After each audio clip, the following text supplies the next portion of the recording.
오늘 제목은 우리와 같은 성령을 받았으니입니다.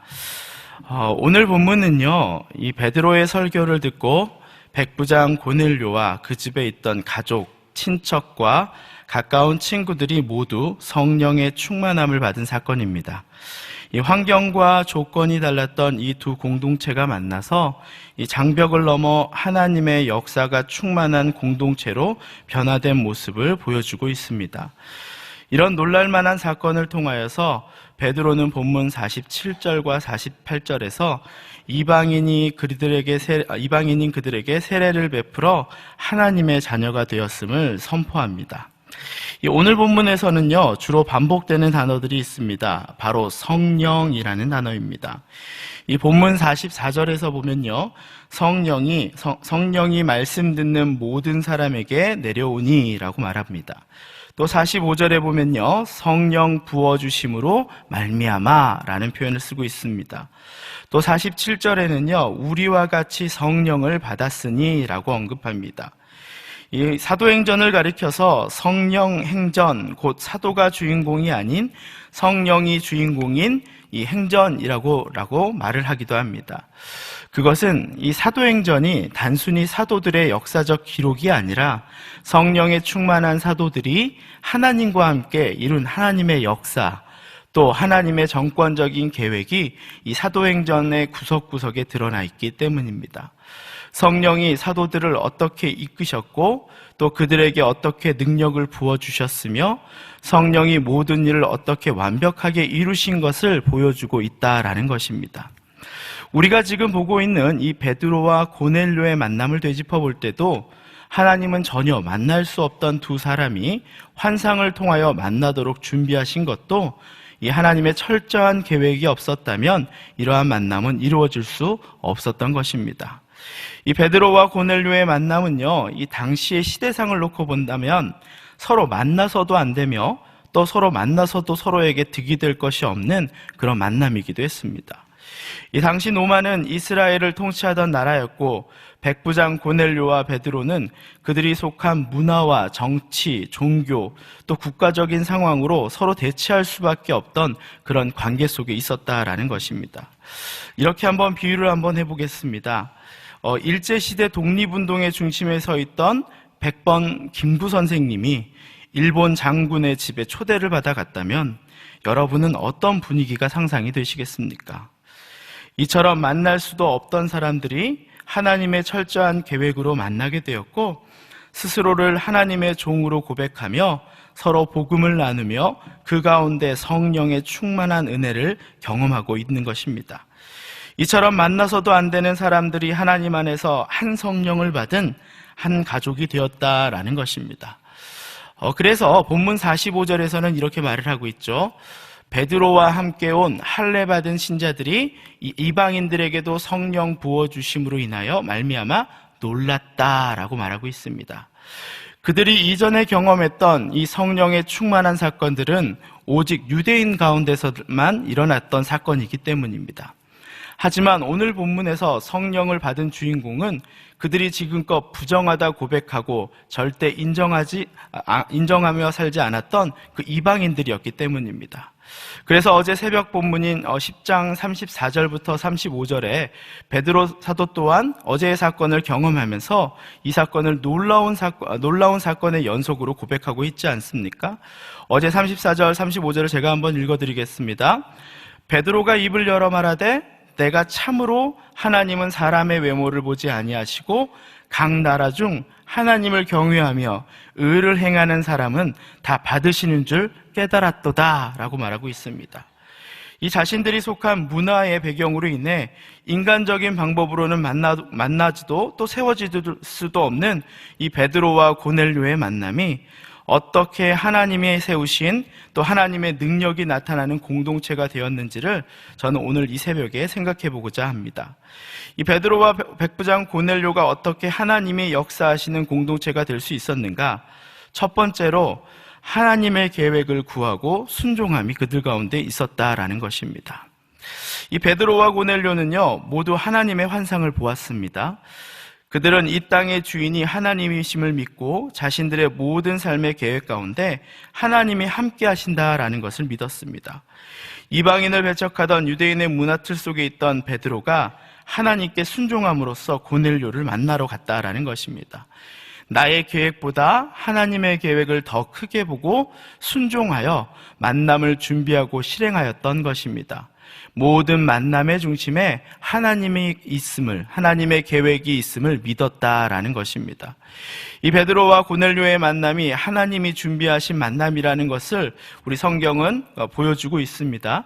또 어제 고넬료는 자신이 어떻게 베드로 사도를 초청하게 되었는지를 이야기하게 됐고, 또 베드로 사도 또한 그 이야기를 듣고 나서 이 만남이 정말 하나님께서 예비하신 만남인구나 라는 것을 깨닫게 되었던 것입니다.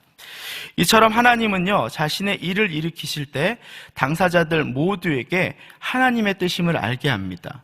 하나님이 몸소 준비하신 이름을 서로가 알게 한다라는 것입니다. 가끔 어떤 분들이 하나님의 말씀이라고 자신의 의견을 내는 경우들이 있습니다.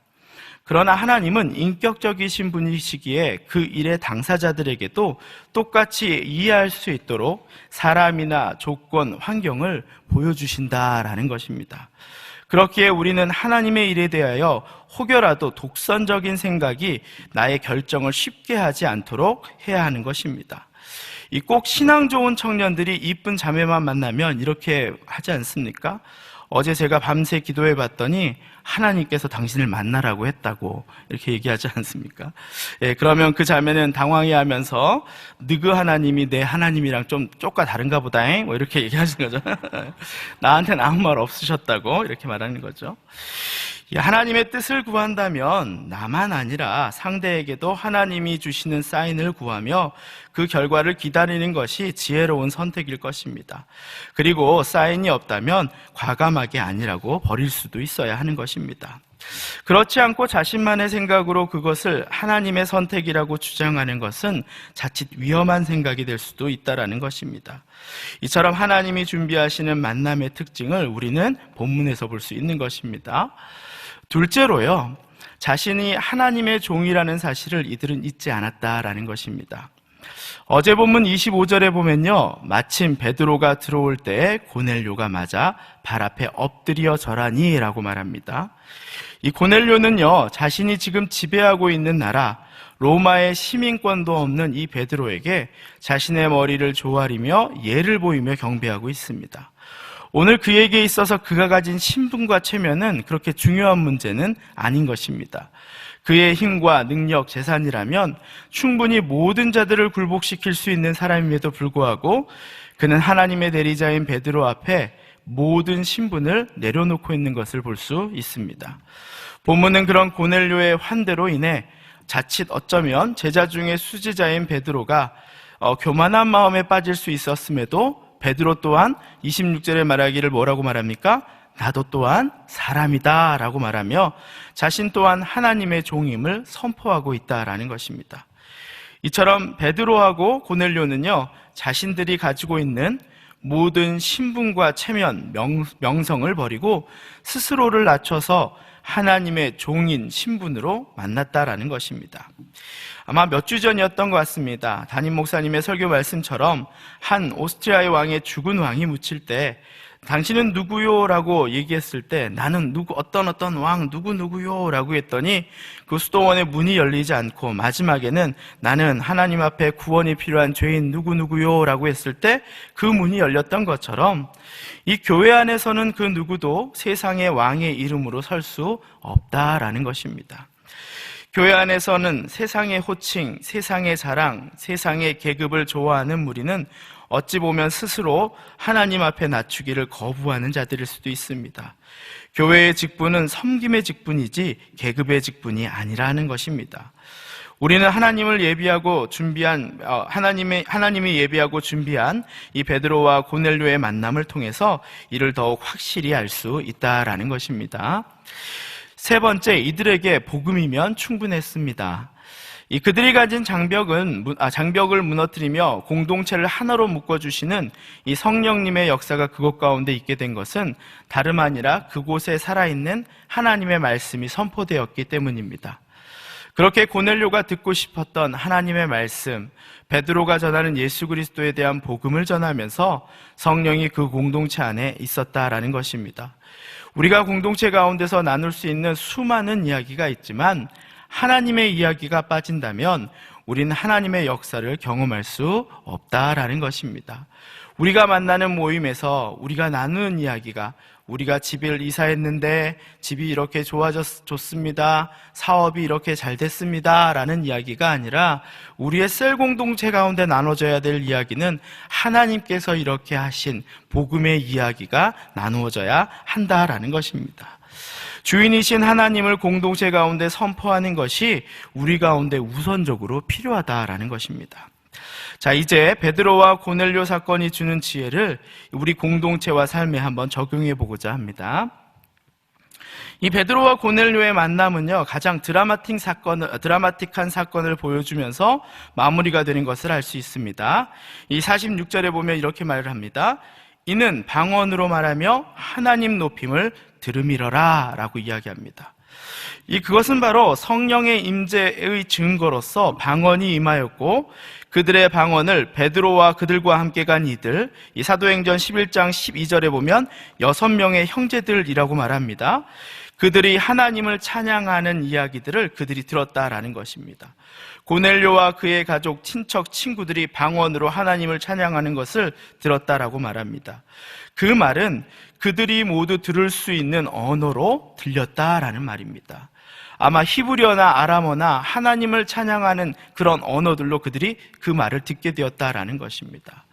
처음부터 만나기 어려웠던 사람들, 또 그들이 가진 문화와 환경, 신분, 그리고 배움이 짧았던 베드로에게도 언어는 부담이 되었을 것입니다.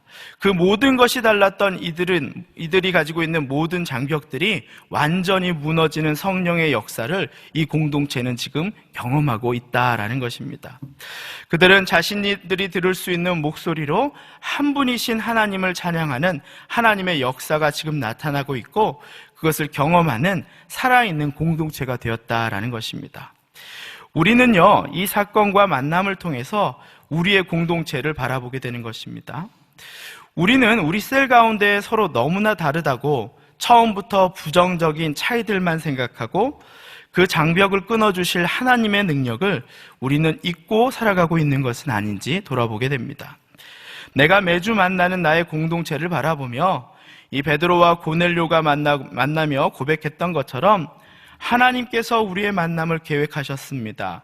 나는 세상의 자랑이 아니라 하나님의 종임을 이곳 가운데 선포합니다. 하나님이 이 공동체 안에서 일으키실 역사를 기대하고 있는지를 돌아보게 되는 것입니다. 우리는요, 하나님이 내 셀 안에 한 영혼 한 영혼을 자신의 계획 가운데 핏값으로 사셨다라는 것을 잊지 말아야 합니다. 초신자인 고넬료에게도 직접 하나님이 증거를 보여주셨다라는 것은 그것을 우리는 잊지 말고 유념해야 합니다. 하나님이 사랑하시고 응답하시는 자를 특정한 자로 제한하는 나의 기준과 편견이 있는 것은 아닌지, 또 어쩌면 그들에게서 나는 하나님의 모습을 기대하고 있지 않는 나의 모습은 있지 않은지, 나만이 아니라 상대방에도 동일하게 응답하고 만나주실 하나님의 계획을 믿고 순종해야 한다라는 것입니다. 내게도 응답하시는 하나님이 나의 공동체 구성원 한 사람 한 사람 모두에게 동일하게 응답하신다는 그런 신뢰를 갖고 공동체를 사랑할 때, 한 영혼을 사랑할 때 내가 속한 공동체에 공동체는 하나님 역사의 현장이 될 수 있다라는 것입니다. 하나님의 이야기를 나누는 공동체, 하나님의 일이 있고 나타나는 공동체, 하나님이 주인이 되는 공동체. 여러분, 배가 아무리 큰 배라 할지라도 침몰하는 배, 표류하는 배가 아니라 작은 배일지라도요, 사람을 실어 나르는 살아있는 배가 될 때 여러분의 삶도 우리의 삶도 하나님의 은혜가 흘러가는, 지금도 멈추지 않고 끊임없이 쓰여지는 하나님의 역사, 제2의 성령 행전의 스토리가 될 것입니다. 하나님은 지금도 내가 속한 모든 공동체 가운데 충분히 일하신다는 것을 믿고 믿음으로 한 발자씩 나아가는 동산의 멋진 성도분들이 되기를 사모합니다. 자, 이 시간 기도합니다. 오늘 주신 말씀을 생각하면서요, 내가 속한 공동체가 철저하게 하나님의 계획을 인정하고 편견 없는 하나님의 능력을 경험하며 장벽을 무너뜨리는 하나님의 역사가 끊이지 않는 셀과 공동체가 되게 해달라고 이 시간 그것을 사모하며 기도하시고요.